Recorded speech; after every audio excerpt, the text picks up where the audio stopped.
वृंदावनेश्वरी तवैव पदारविंदम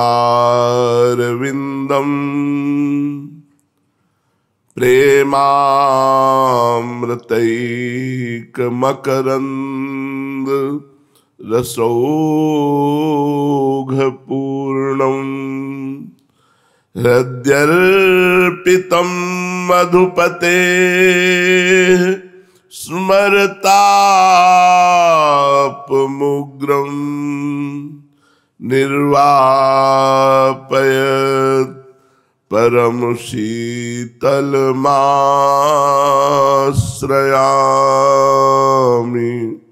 परम शीतलमाश्रयामि।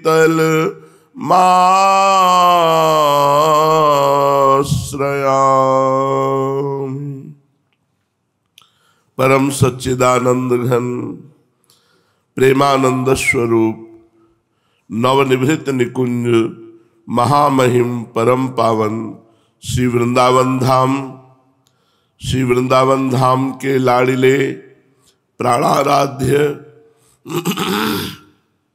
प्राण प्रिय श्री प्रिया प्रीतम जो समस्त सहचरी वृंद खग मृग पशु पंछी तरुलता श्री यमुना रस रानी रज रानी समस्त ब्रजवासी परिकर के चरणों में कोटिशः प्रणाम कोटिशः नमन नमस्कार। सच्चिदानंद भगवान हर समय कृपा की वर्षा करते रहते हैं।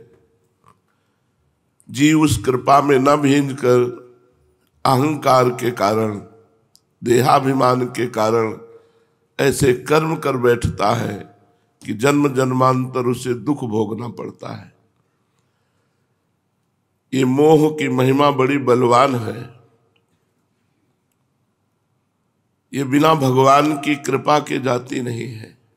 शरीर से मोह, शरीर संबंधियों से मोह, शरीर संबंधी भोगों से मोह, ये जब तक बना रहता है तब तक जीव की दुर्गति रुकती नहीं है। जीव सदैव दुर्गति को प्राप्त होता रहता है इसी मोह के कारण। यदि रोज भगवान की महिमा सुनने को मिले, सत्संग मिले, कथा सुनने को मिले तो ये मोह का नाश हो जाए। महामोह महिषेष विशाला राम कथा कालिका कराला। जैसे महिषासुर का मर्दन भगवती दुर्गा जी ने किया, ऐसे ही मोह रूपी महिषासुर का मर्दन भगवान की लीला कथा श्रवण से हो जाता है। कोई भजन न हो, यहाँ पड़े रहना भजन है, क्योंकि यहाँ का वायुमंडल भागवतिक है। यहाँ जही रेणु पर मरिबो मंगल आए, अगर यहाँ शरीर छूट जाए तो भगवत प्राप्ति हो जाए। मंडली में भ्रमण कर रहे थे तो एक जवान आदमी बूढ़े को जूते से मार रहा था। मार कर अंदर गया, वो नजदीक पहुंचे और उनका, ए भाई ये कौन था तुम्हें मार रहा था, चलो हमारी मंडली के साथ खाओ पियो खूब आनंद से रहो, नाम कीर्तन भजन होता रहता है। बोले तू कौन है? बोले हम मंडली के स्वामी हैं, 50 संत हमारे साथ हैं, तुम्हारी दुर्दशा देखकर मैं कह रहा हूँ। अरे बोले मेरा बेटा मुझे मार रहा है, तेरे को क्या परेशानी, तू यहाँ से जा। ये बहुत विचित्र भगवान की माया है। ऐसे परम पद है, पर जीव परम पद का त्याग करके भक्तों के हृदय में रहता है कि जितने को पहुंचा पाऊं भगवान के धाम। वादा है, केवल आज्ञा का पालन करो, ये सब बाहरी बातें मत देखो कि क्या है क्या नहीं क्या नहीं। हम समस्या में दुख में हैं देखने में, लेकिन हमारे जैसा सुख ब्रह्मा को भी नहीं है, ये भी ध्यान रखना। पड़ोस में है तकलीफ, पड़ोस है शरीर, हम बिल्कुल अलग है इससे। प्रहलाद जी के मन में आया कि नरसिंह भगवान प्रसन्न है, इस समय सबको वैकुंठ पहुंचाया जाए। बोले प्रभु हम तो आपके चरणामृत लीलामृत आपके नाम जप के नाम कीर्तन के प्रभाव से इस माया पर विजय प्राप्त कर लेंगे। प्रभु कृपा करो इन प्राणियों पर जो मोह में फंसे हुए हैं। भगवान ने कहा लिवा लो, जिसको लिवा लाओगे वैकुंठ में ले चलेंगे। प्रहलाद जी पूरी नगरी में गए और जिससे कहते वैकुंठ चलना है, कभी आना नहीं है, ये सब छूट जाएगा, चलो। कोई तैयार नहीं हुआ। खाली वापस आ रहे थे तो एक सूकरी मिली। सूकरी से कहा, अरे भाई तू मेरी बात मान जा, वैकुंठ चल, भगवान के काहे को नरक खा रही है। तो उनका वैकुंठ में विष्ठा मिलेगा कि नहीं? बोले नहीं। बोले नहीं जाना। जो जीव जहां आसक्त है, इतनी प्रबल भगवान की माया है कि उसे छोड़कर भगवान को मरने की तैयारी, फिर भी वही बहू बेटा लड़का बच्चा परिवार। आप लोग बड़े भाग्यशाली हो, गुरु कृपा पात्र हो, श्री जी की महाकरुणा है। महाप्रभु ने 3 बात ही कही है और श्री जी की प्राप्ति हो जाएगी। पहली बात कही, दूरादपास स्वजनान, अपने परिवार के सुख का त्याग कर दो। अगर तुम मैया बाबा परिवार के जन, इनका एक आकर्षण है, इस आकर्षण का यदि त्याग कर दो तो पहली सीढ़ी अध्यात्म की चढ़ गए आप। अतिशय प्रबल देव तो माया, छूटे राम करो जब दाया। भगवान ने अपने लोगों के ऊपर देखो कैसी कृपा की। बचपन से घर से निकाला तो दोबारा चेहरा नहीं देखना। ये उनका प्रताप है, ये उनका बल है। नहीं भैया और भाभी, चाचा और चाची, ताऊ और सब दादी और ये सब, ये ऐसे छूट जाते हैं। अरे जन्म जन्म के बंधन इतने दृढ़ है, बहुत कठिन। पहला कान खोल के सुन ले, भगवत प्राप्ति करनी है। दूरादपास, ये हरिवंश महाप्रभु के वचन, दूरादपास स्वजनान सुख मर्थ कोटिम, सर्वेषु साधन वरेषु चिरम निराशा, तो वर्षंत में सहजाद्भुत सौख्य धाराम, श्री राधिका चरण रेणु महामिश्वरामी। यदि आप अपने परिवार के संबंधों का त्याग कर दिए श्री जी के लिए, असरण शरण श्यामाजू को बानो, यदि आप असरण हो गए, यही कठिनता होती है। ये जो भगवदानंद नहीं मिलता ना, प्रभु के रूप का दर्शन नहीं हो रहा, प्रभु जनित आनंद नहीं मिल रहा, उसका कारण तुम कहीं ना कहीं अपने परिवार से मोह जनित संबंध को पुष्ट कर रहे हो। परिवार तो हरिराम व्यास जी का भी था वृंदावन में, लेकिन किंचन मात्र मोह थोड़ी था। उनके चरित्र में देख लो। परिवार तो भाई जी हनुमान प्रसाद पोद्दार जी का भी था। परिवार तो बहुत से ऐसे महाभागवत हुए जिनके हुए, लेकिन वो मोह रहित, ममता रहित। ममता श्यामा श्याम के चरणों में और समता सब संसार में। ममता नित्य विहार में, समता सब संसार में। अगर परिवार का मोह नहीं छूटा तो अंतिम परिणाम उन्हीं के समीप हमारा शरीर छूटेगा। चाहे जितने दिन वृंदावन वास करो, जहां समस्या आई तहां वो भतीजा और नाना और दाताऊ और चाचा, जितने संबंध, दूरादपास स्वजनान, अपने स्वजन संबंधियों से तनिक भी राग नहीं। आओ जाओ मिलो बैठो, भगवान के सब स्वरूप हो। किसी से कोई अधिक ममता, परीक्षा लेनी हो ममता की है कि नहीं, तो प्रश्न करो, ये मर जाए तो तुम्हारे में कैसा उत्तर आता है। अगर उत्तर आता है सही कि हमारे भजन में कोई विक्षेप नहीं पड़ेगा, या अभी मर जाए तो कोई बात नहीं, मर जाए तो उत्साह ही होगा, तो जान लो ममता तुम्हारी नष्ट हो रही है। हाय कैसे रहूंगा, तो ममता फिर हट जाना चाहिए। अगर विरक्त है, भगवत मार्ग का पथिक है, तो कभी अपने परिवार से तब तक संबंध न रखे जब तक ममता नष्ट ना हो जाए। और ममता नष्ट हो जाने पर ये सब नाटक दिखाई देता है माया का। ये सत्य नहीं है। ब्रह्म सत्यम जगन मिथ्या, उमा कहूं मैं अनुभव अपना, सत हरि भजन जगत सब सपना। आप हमें पहचानते नहीं, हम श्री जी के सिवा किसी को नहीं पहचानते। अगर पहचानते हैं तो राधा बोलो, पहचान हो जाएगी। राधा बोलो, आपके चरणों का दासत्व भाव हमारे हृदय में आ जाएगा। जो हरिवंश को नाम सुनावे, तन मन तासु प्राण बलिहारी, दूरादपास स्वजनान। देखो परीक्षा करो, इतने लोग बैठे हो। दूरादपाश्य स्वजनान, यदि आप अपने पारिवारिक संबंधों से नाता तोड़ चुके हैं तो श्री जी की प्राप्ति की जो 3 सीढ़ियां हैं, पहली सीढ़ी पार कर गए। दूसरा सुखमर्थ कोटिम, रुपए के द्वारा प्राप्त होने वाले सुख, इनका त्याग करना। नहीं, बचपन से लेकर के भर पेट भोजन की भी व्यवस्था नहीं रही। कभी किसी छत के नीचे कमरा पंखा हो, किसी गृहस्थ के यहाँ सोए हो, जिंदगी में नहीं। कभी किसी की रसोई में बैठकर भोजन पाया हो कि वो गरम गरम बन रहा हो, पाया, जिंदगी में नहीं। ये सिर्फ वृंदावन में। अब इसका कोई महत्व नहीं रह गया। अरे हमारे लिए वैकुंठ का विमान भी मौज नहीं दे सकता। हम तो श्री जी की सहचरी हैं। इस वैकुंठ के विमान से भी हमारा उत्साह नहीं हो सकता कि वैकुंठ से विमान आ रहा है तो हम उत्साहित हो जाए। रुपए के द्वारा प्राप्त होने वाले सुख, भगवान की बड़ी कृपा, कोई महत्व नहीं है। ये हमारा हृदय जानता है तो भगवान जानते हैं। अगर आप रुपए के द्वारा प्राप्त होने वाले सुखों को सुखपूर्वक भोगते हैं, अब तुम्हें कैसे रहनी बतावे। कमरे में इतना ऊंचा गद्दा है, सर्दी में पावदान में लेटे, अपना नीचे का मार्किन उतार करके लेट गए। अब ये कौन जानता है? सब कोई सुला के जाता है गद्दे में और नीचे उतर कर पावदान में लेट गए, मार्किन ऐसे ओढ़ ली। जितनी देर बेसुध रहे ने बैठ करके तखत का सहारा लेकर फिर भजन शुरू।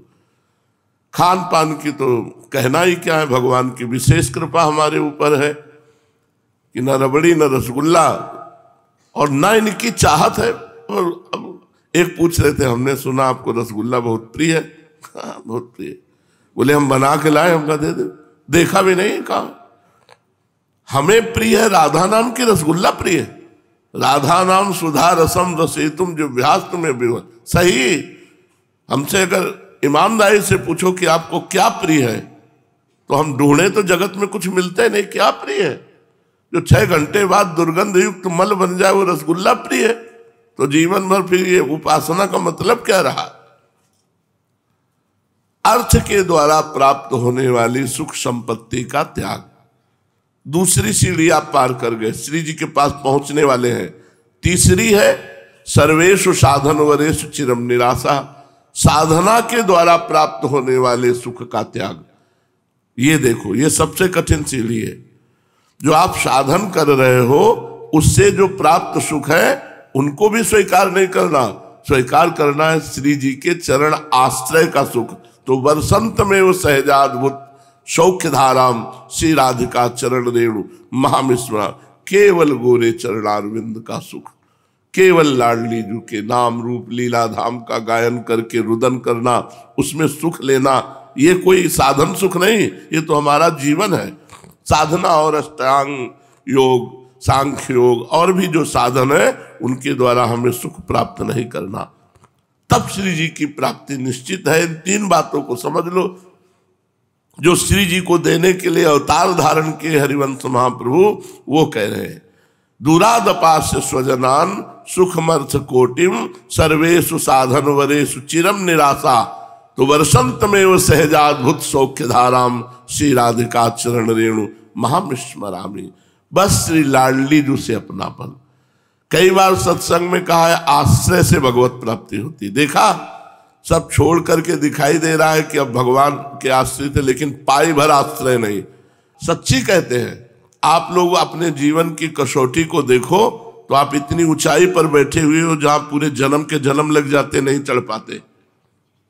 आपका परिवार से संबंध नहीं, आपका सांसारिक भोग से संबंध नहीं, आपका मनोरंजन से संबंध नहीं, आपका समाज से संबंध नहीं, केवल अपनी दिनचर्या से संबंध है। अब भगवत प्राप्ति नहीं होगी तो किसको होगी?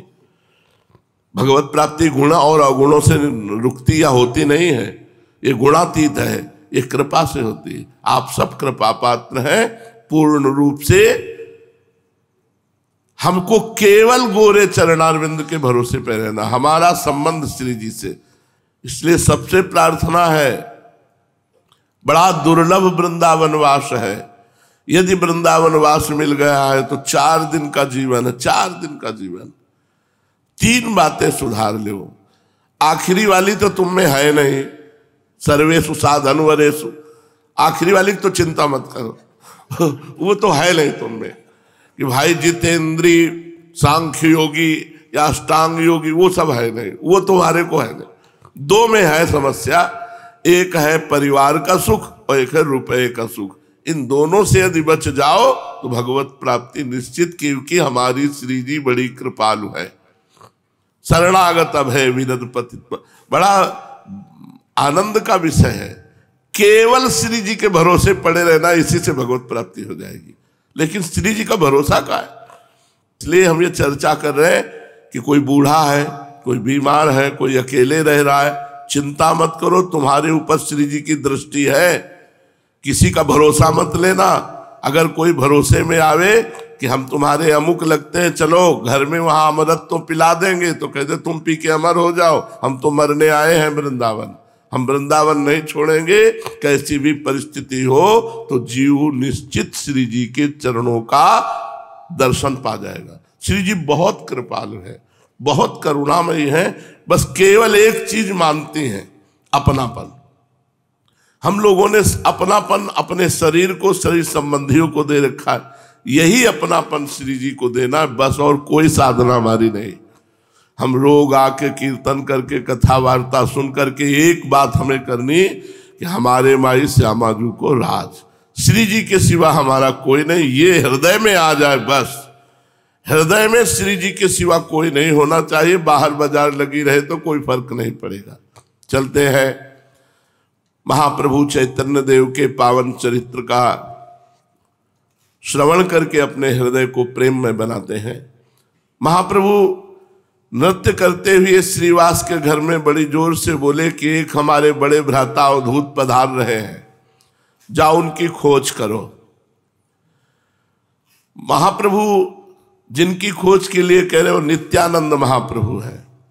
पीछे आपको ध्यान होगा, अभी परसों ही तो चरित्र में हुआ, नित्यानंद महाप्रभु के पिता से एक सन्यासी ने 13 वर्ष की अवस्था में दक्षिणार्घ के रूप में मांगा। बड़ी महिमा है ऐसे महापुरुषों के जो अपने लाडले पुत्रों को भगवत मार्ग में दे देते हैं। नहीं तो लोगों को भय लगता है, अगर नए लड़के माला चलाने लगे तो भय लगता है कहीं बाबा जी न बन जाए। तो हम तुम्हें बता दें, बाबा जी बनना ऐसी वैसी बालकों में सामर्थ्य नहीं है। ये बड़े भाग्यशाली बालक हैं। धन्य है वो गर्भ जिनके गर्भ में ऐसे बालक रहे जो भगवान के प्रति समर्पित है, खिलवाड़ नहीं है। एक दिन कोई बाबा जी बन के दिखावे, केवल एक दिन जैसे सत्यता से चला जाता है, एक दिन में भाग जाओगे। केवल भोजन और कपड़ा नहीं है, मन में दुर्वासनाओं की भीड़ लगी हुई है। जब सब मनोरंजन काट करके और ऊपर से शासन, तो आप क्या करोगे? भाग जाओगे। ऐसा लगेगा भैया मुझे नहीं चाहिए। संत के हाथ दे देने का मतलब है संत बनाना। नित्यानंद महाप्रभु के जो पिताजी थे, उन्होंने भगवान का स्मरण करते हुए अपने पुत्र को दे दिया। वो सन्यासी जी की सेवा में काफी समय तक रहे। फिर पता नहीं सन्यासी जी अंतर ध्यान हो गए या आज्ञा कर दी, तो समस्त भारत के तीर्थों का भ्रमण करते हुए नित्यानंद महाप्रभु ब्रज में आए। ब्रज के तीर्थों का भ्रमण करके एक आकर्षण हुआ और नवद्वीप पहुंचे। इधर आकर्षण हुआ, ये नवद्वीप पहुंचे, उधर आकर्षण हुआ चैतन्य महाप्रभु को कि कोई अवधूत आए हैं। तो नित्यानंद महाप्रभु के प्रेम के आकर्षण से आकर्षित होकर चैतन्य महाप्रभु के भक्तजन ढूंढ रहे थे कि कहाँ है वो अवधूत जिनकी चर्चा महाप्रभु ने भावावेश में कीर्तन के समय की।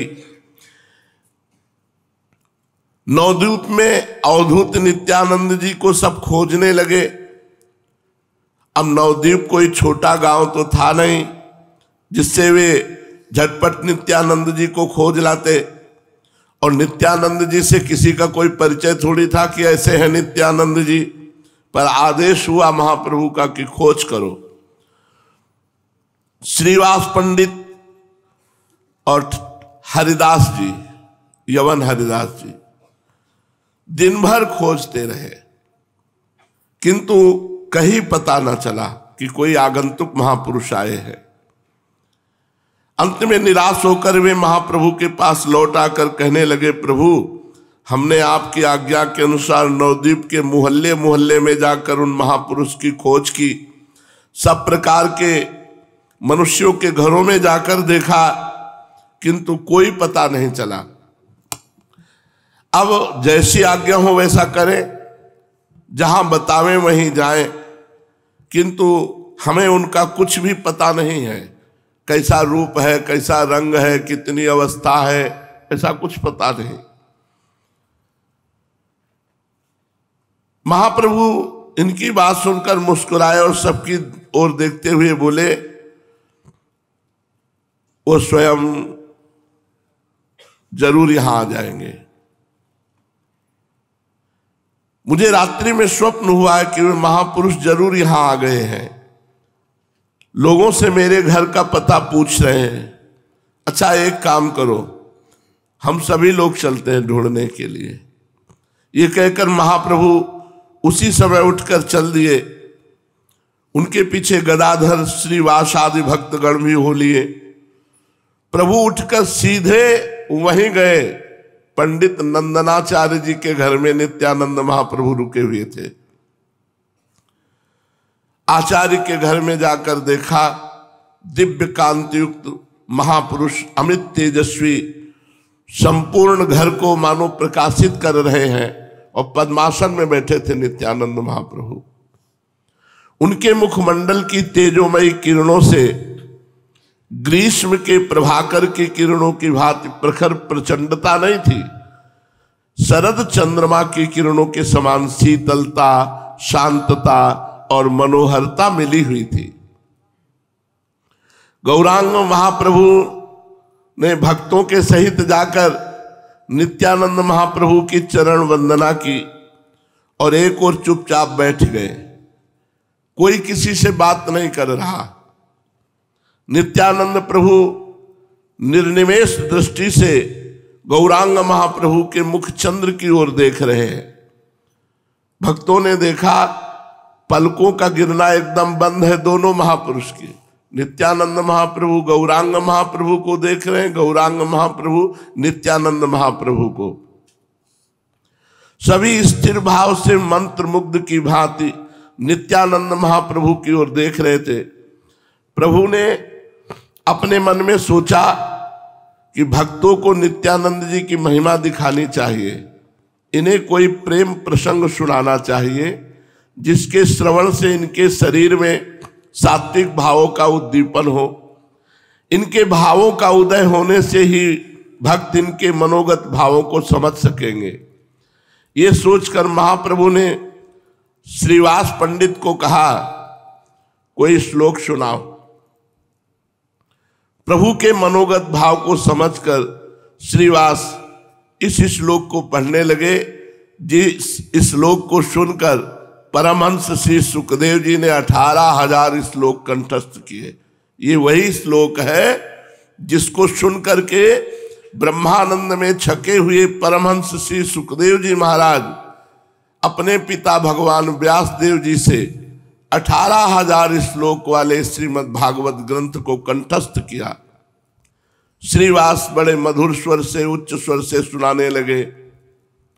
बरहा पीड़म नटवर वपुः कर्णयो कर्णिकारम विभ्रद्वासः कनक कपिशम वैजयन्तीं चमालां रंध्रान् वेणोरधर सुधया पूरयन् गोपवृन्दैर्वृन्दारण्यं स्वपदरमणं प्राविशद्गीत कीर्तिः। श्रीमद् भागवत के 10वें स्कंद के इस श्लोक में कितना माधुर्य है। इसे तो संस्कृत साहित्यानुरागी सहृदय रसिक भक्त ही अनुभव कर सकते हैं। इसका भाव शब्दों में व्यक्त किया ही नहीं जा सकता। ब्रजमंडल के भक्तगण तो इसी श्लोक को श्रीमद् भागवत के प्रचार में मूल कारण बताते हैं। बात ये थी कि भगवान सुखदेव जी तो बाल्याकाल से ही विरक्त थे। वे अपने पिता भगवान व्यासदेव जी के पास ना आकर घोर जंगल में अवधूत वेश में विचरण करते थे। व्यास भगवान ने उसी समय श्रीमद् भागवत की रचना की थी। उनकी इच्छा थी कि श्री सुखदेव जी इस श्रीमद् भागवत का श्रवण करके दूसरों को सुनाएं, किंतु जितनी देर गौ दूही जा सकती है उतनी देर से अधिक कहीं श्री सुखदेव जी रुकते नहीं थे। 18,000 श्लोक वाली श्रीमद् भागवत को वे किस प्रकार पढ़ सकते। इसलिए व्यासदेव जी को जो मन में भाव था कि सुखदेव जी श्रीमद् भागवत पढ़ें, वो मन में ही दबी रहे। व्यासदेव जी के शिष्य घोर जंगल में समिधा कुश तथा फल फूल लेने जाया करते थे। एक दिन उन्हें इस बीहड़ वन में एक सिंह मिला। सिंह को देखकर वे लोग डर गए और आकर भगवान व्यासदेव जी से कहने लगे, गुरुदेव अब हम घोर जंगल में नहीं जाया करेंगे। आज हमें सिंह मिला था, उसे देखकर हम सब के सब भयभीत हो गए। शिष्यों के मुख से ऐसी बात सुनकर भगवान व्यासदेव जी कुछ मुस्कुराए और थोड़ी देर सोचकर बोले, व्याघ्र से तुम लोगों को भय किस बात का है? चलो हम तुम्हें एक ऐसा मंत्र बता देंगे कि उसके गायन के प्रभाव से कोई भी हिंसक जंतु तुम्हारे पास नहीं फटक सकेगा। शिष्यों ने गुरुदेव के वाक्य पर विश्वास किया और दूसरे दिन स्नान संध्या से निवृत्त होकर हाथ जोड़े हुए वे गुरुदेव के समीप गए और हिंसक जंतु निवारक मंत्र की जिज्ञासा की कि आपने कहा था जंगल में समिधा फल पुष्प लेने जाएंगे तो हम एक मंत्र बता देंगे, उसका उच्चारण करेंगे तो कोई भी हिंसक जंतु तुम पर आक्रमण नहीं करेगा। हाथ जोड़े हुए वे खड़े थे तो भगवान व्यासदेव जी ने इसी श्लोक को कहा, बरहापीडम नटवर बपुः कर्णयो कर्णिकारम। ये श्लोक सिखा दिया। शिष्यों ने श्रद्धा भक्ति के सहित इसे कंठस्थ कर लिया और सभी मिलकर जब जंगल में गए तो एक स्वर में बरहापीडम नटवर बपुः कर्णयो कर्णिकारम विभ्रदवासा कनक कपिशं वैजयंतीं च मालां रंध्रान वेणोरधर सुधया पूरयन् गोप वृंदैर वृंदारण्यम स्वपद रमणम प्राविशद गीत कीर्ति। ये श्लोक गान किया। जब मधुर स्वर में निर्जल जंगल में ऐसे जोर से कई ऋषि मिलकर के गान किए जो भगवान व्यासदेव जी के शिष्य थे, तो अवधूत शिरोमणि श्री सुखदेव जी के कान में इस श्लोक पड़ा। मुग्ध हो गए इस श्लोक का अर्थ समझकर और शिष्यों से जाके पूछा, तुम लोग ये श्लोक कहां से सीखा? शिष्यों ने नम्रता पूर्वक उत्तर दिया, हमारे गुरुदेव भगवान श्री कृष्ण द्वैपायन व्यासदेव जी ने इस मंत्र का उपदेश दिया है। इसके प्रभाव से हिंसक जंतु पास नहीं आ सकता। भगवान श्री सुखदेव जी इस श्लोक के भीतर जो छिपा हुआ अनंत और अमर बनाने वाला रस भरा हुआ था, उसे पान करके वे पागल से हो रहे थे। वे अपने अवधूतपन के सभी आचरणों को भुलाकर दौड़े दौड़े भगवान व्यासदेव जी के समीप गए और उस श्लोक की पढ़ाने की प्रार्थना की। अपने विरक्त परमहंस पुत्र को इस भांति प्रेम में पागल देखकर भगवान व्यासदेव जी की प्रसन्नता का ठिकाना न रहा। वे श्री सुखदेव जी को एकांत में ले गए और धीरे से कहने लगे, बेटा मैंने इसी प्रकार 18,000 श्लोकों की परमहंस संहिता बनाई है, तुम उसका अध्ययन करो। इन्होंने आग्रह करते हुए कहा, नहीं पिताजी, हमें तो बस यही श्लोक बता दीजिए। भगवान व्यासदेव जी ने इन्हें वही श्लोक पढ़ा दिया और इन्होंने उसी समय उसे कंठस्थ कर लिया। अब तो ये घूमते हुए उसी श्लोक को सदा गायन करने लगे। श्री कृष्ण प्रेम तो ऐसा अनोखा नशा है कि इसका जिसे तनिक भी चस्का लग गया वो कभी त्याग नहीं सकता। मनुष्य यदि छोड़ना भी चाहे तो भगवान का प्रेम उसे छोड़ने नहीं देता।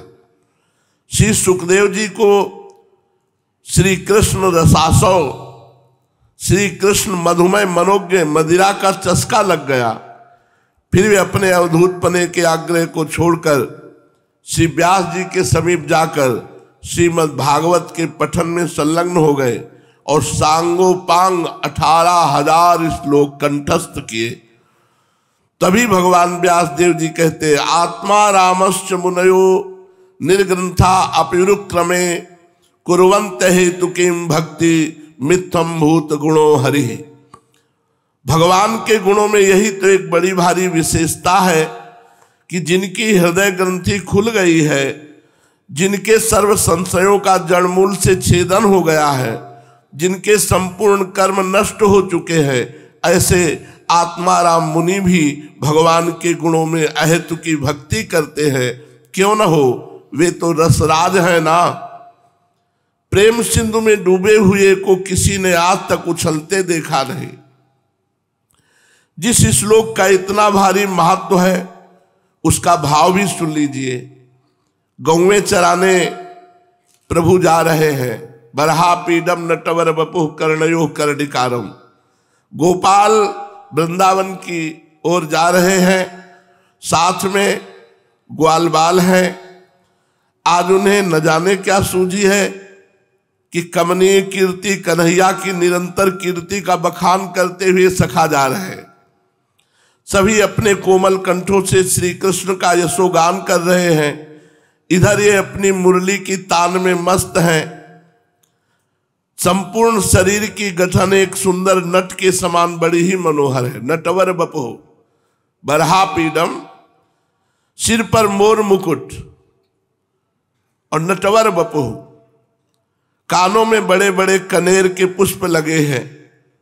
कनक के समान, बिजली के समान, स्वर्ण के समान जिसकी कांति, ऐसा पीतांबर धारण किए हैं।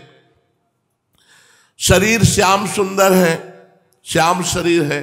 बरहा पीडम नटवर बपुः कर्णयो कर्णिकारम बिभ्रद वासा कनक कपिशम वैजयंतीम च मालाम, वैजयंती माला धारण किए हुए हैं और आंखों की भ्रकुटियों को चढ़ाए हुए टेढ़े होकर बंसी के छिद्रों को अपने अधरामृत से पूर्ण करने में तत्पर हैं। उन छिद्रों में से विश्व मोहिनी ध्वनि सुनाई पड़ रही है।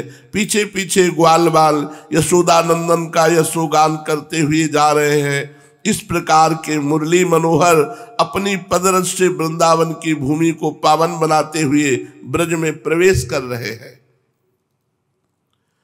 जगत को उन्मादी बनाने वाले इस भाव को जब अवधूत शिरोमणि सुखदेव जी सुन करके पागल हो गए तो फिर अवधूत नित्यानंद जी कैसे शांत बैठे रह सकते थे।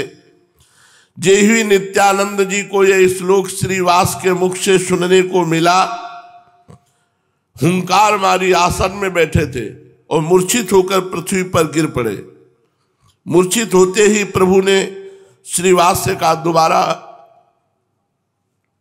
इसी श्लोक का गान करो। श्रीवास जब दोबारा श्लोक पढ़ने लगे तो नित्यानंद प्रभु जोरों से हुंकार करते हुए हा कृष्ण हा कृष्ण। उनके दोनों नेत्रों से अविरल अश्रु बह रहे थे। शरीर के सभी रोम बिल्कुल खड़े हो गए, पसीने से शरीर भीग गया। प्रेम में उन्माद की भांति नृत्य करने लगे। प्रभु चैतन्य महाप्रभु, गौरांग महाप्रभु उठे और नित्यानंद महाप्रभु को गले से लगा लिया। दोनों महापुरुष परस्पर एक दूसरे का गाढ़ आलिंगन करने लगे। नित्यानंद प्रभु प्रेम में बेसुध से प्रतीत हो रहे थे।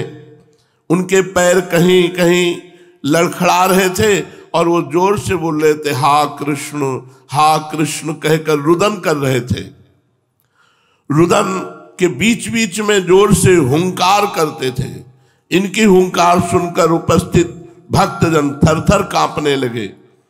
सभी काठ की पुतली की भांति स्थिर भाव से चुपचाप खड़े थे।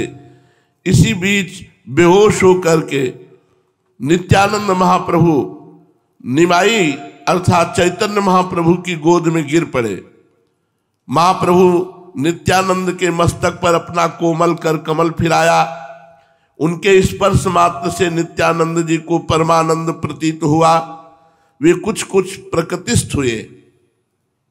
नित्यानंद प्रभु को प्रकृतिस्थ देखकर प्रभु दीन भाव से कहने लगे, श्रीपाद, आज हम सभी लोग आपकी पदधूलि को मस्तक पर चढ़ाकर कृतकृत्य हो गए। आपने अपने दर्शन से हमें बड़भागी बना दिया। प्रभु, आप जैसे अवधूतों के दर्शन भला हमारे जैसे संसारी पुरुषों को हो ही कैसे सकते हैं। हम तो ग्रह रूपी कूप के मंडूक हैं, इसे छोड़कर कहीं जा ही नहीं सकते। और आप जैसे महापुरुष हमारे ऊपर अहेतुकी कृपा करके स्वयं ही घर बैठे हमें दर्शन देने आ जाते हैं। इससे बढ़कर हमारा और क्या सौभाग्य हो सकता है। महाप्रभु की इस प्रेममयी वाणी को सुनकर अधीरता के साथ नित्यानंद प्रभु ने कहा, हमने श्री कृष्ण के दर्शन के निमित्त देश विदेशों की यात्रा की, सभी मुख्य मुख्य पुण्य स्थानों और तीर्थों में गए, सभी बड़े बड़े देवालयों को देखा, जो जो श्रेष्ठ और सात्विक देव स्थान समझे जाते हैं उन सबके दर्शन किए, किंतु वहां केवल स्थानों के दर्शन हुए। उन स्थानों के सिंहासनों को हमने खाली ही पाया। भक्तों से हमने पूछा कि इन स्थानों से भगवान कहाँ चले गए, तो मेरे इस प्रश्न को सुनकर बहुत से चकित रह गए, बहुत से चुप हो गए, बहुतों ने मुझे पागल समझा। मेरे बहुत तलाश करने पर एक भक्त ने बताया कि भगवान तो नवद्वीप में प्रकट होकर श्री कृष्ण संकीर्तन का प्रचार कर रहे हैं, तुम उन्हीं की शरण में जाओ, तभी तुम्हें शांति प्राप्त हो सकेगी। इसलिए हे मैं नवद्वीप में आया हूं। दयालु श्री कृष्ण ने कृपा करके स्वयं ही मुझे दर्शन दिए। अब वे मुझे अपनी शरण में लेते हैं या नहीं, इस बात को वे जाने। इतना कहकर फिर नित्यानंद महाप्रभु गौरांग महाप्रभु की गोदी में लुढ़क पड़े, मानो उन्होंने अपना सर्वस्व गौरांग महाप्रभु के चरणों में अर्पित कर दिया हो। महाप्रभु ने धीरे धीरे उन्हें उठाया और नम्रता के साथ कहने लगे, प्रभु आप स्वयं ईश्वर हैं, आपके शरीर में सभी ईश्वरता के चिन्ह प्रकट होते हैं। मुझे भुलाने के लिए आप मेरी ऐसी स्तुति कर रहे हैं। ये सब गुण तो आप में ही विद्यमान है, हम तो साधारण जीव हैं, आपकी कृपा के भिखारी हैं। इन बातों को भक्त मंत्रमुग्ध की भांति चुपचाप पास में बैठे हुए आश्चर्य के साथ सुन रहे थे। मुरारी गुप्त ने धीरे से श्रीवास से पूछा, इन दोनों की बातों से पता ही नहीं चलता कि इनमें कौन बड़ा है और कौन छोटा। धीरे ही धीरे श्रीवास पंडित ने कहा, किसी ने शिव जी से जाके पूछा कि आपके पिता कौन हैं। इस पर शिव जी ने उत्तर दिया, भगवान श्री हरि। उसी ने जाकर भगवान श्री हरि से पूछा कि आपके पिता कौन हैं, तो हंसते हुए श्री हरि ने कहा, देवाधिदेव श्री महादेव जी ही हमारे पिता हैं। इस प्रकार इनकी लीला ये ही समझ सकते हैं, दूसरा कोई नहीं। नंदनाचार्य जी इन सभी लीलाओं को आश्चर्य के साथ देख रहे थे। उनका घर प्रेम का सागर बना हुआ था, जिसमें प्रेम की हिलोरें मार रही थी। करुणा क्रंदन और रुदन की हृदय को पिघलाने वाली ध्वनियों से उनका घर गूंज उठा। दोनों ही महापुरुष चुपचाप पश्यंती भाषा में न जाने क्या क्या बातें कर रहे थे। इसका मर्म वे ही दोनों समझ सकते थे। वैखरी वाणी को बोलने वाले अन्य साधारण लोगों की बुद्धि के बाहर की ये बातें थी। महाप्रभु गौरांग देव और महाप्रभु नित्यानंद जी, इन दोनों का मिलन हुआ। प्रेम का पथ बड़ा व्यापक है, एक कहां प्रकट हुए, एक कहां प्रकट हुए, लेकिन दोनों आकर के मिले। ये दोनों भारत भूमि को भगवान नाम संकीर्तन और प्रेम से परिपूर्ण किया। प्रेम में संदेह नहीं होता, प्रेम में छल नहीं होता, प्रेम में वंचना नहीं होती, प्रेम में बनावट के लिए कोई स्थान नहीं होता।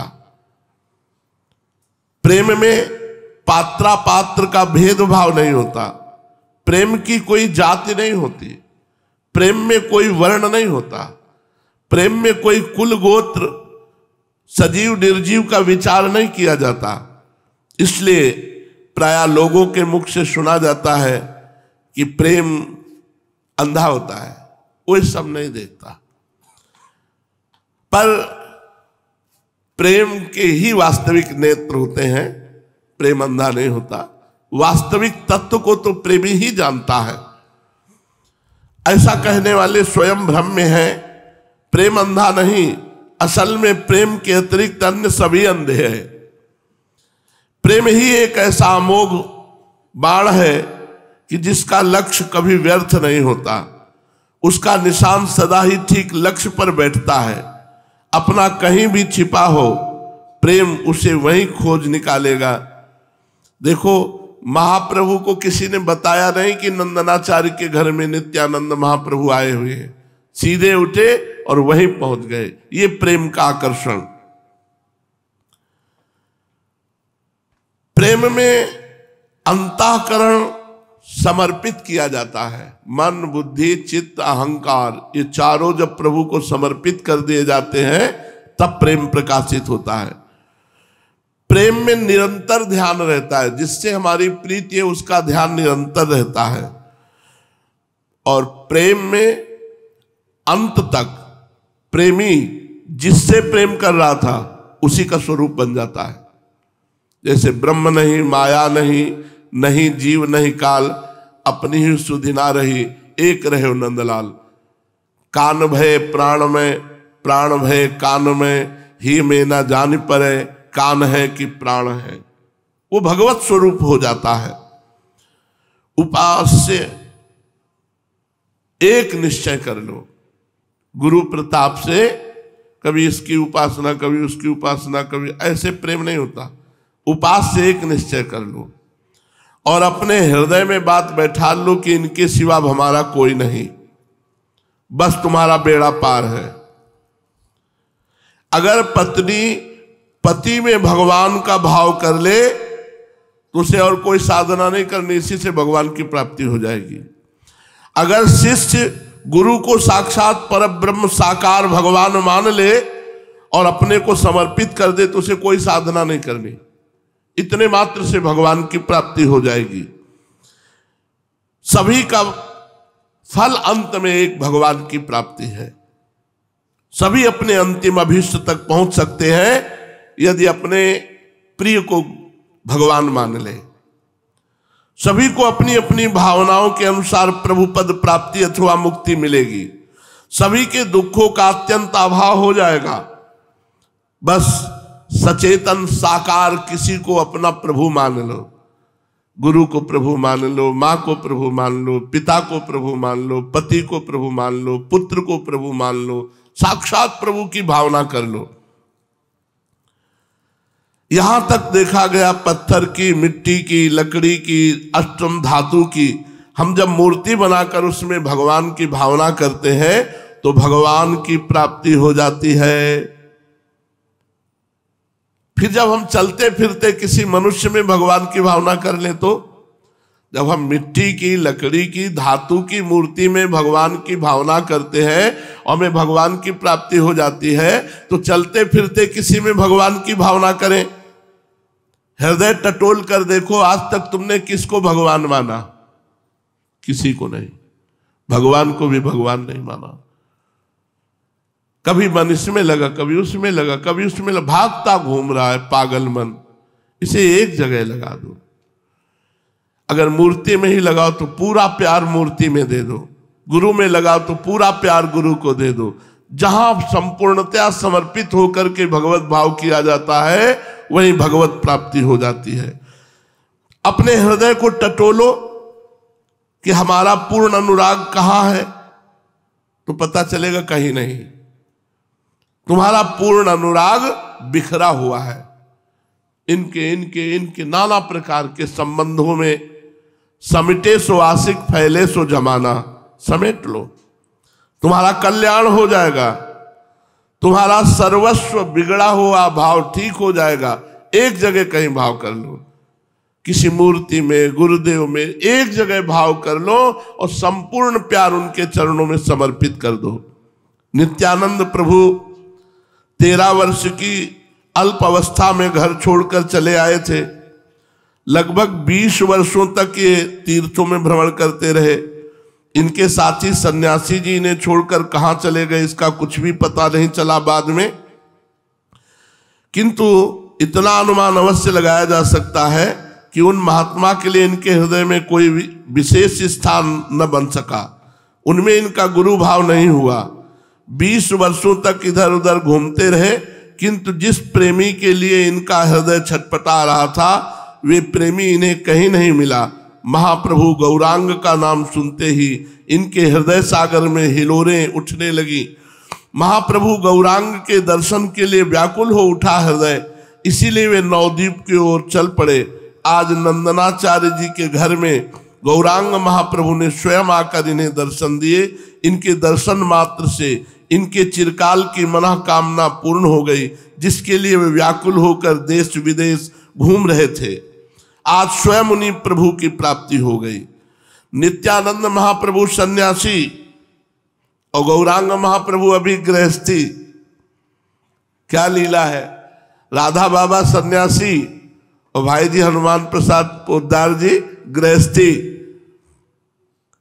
गौरांग महाप्रभु दर्शन करने आ रहे हैं नित्यानंद महाप्रभु के और आनंद से छका देते हैं नित्यानंद महाप्रभु को। राधा बाबा दर्शन करते हैं भाई जी के, भाई जी श्री ब्रजेंद्र नंदन लालजू के प्रेम में छका देते हैं राधा बाबा को। गौरांग महाप्रभु से लगभग 11 वर्ष बड़े हैं नित्यानंद महाप्रभु, पर प्रेम में तो छोटा बड़ा नहीं होता। सर्वतो भावेन गौरांग महाप्रभु को नित्यानंद महाप्रभु ने आत्मसमर्पण करके अपना सर्वस्व समर्पित कर दिया, तो गौरांग महाप्रभु ने अपना बड़ा भाई कह करके नित्यानंद महाप्रभु को गले से लगाया। दोनों महाप्रभु मिले, नित्यानंद महाप्रभु और गौरांग महाप्रभु। आगे इनकी शेष चर्चा। श्री राधा वल्लभ लाल की।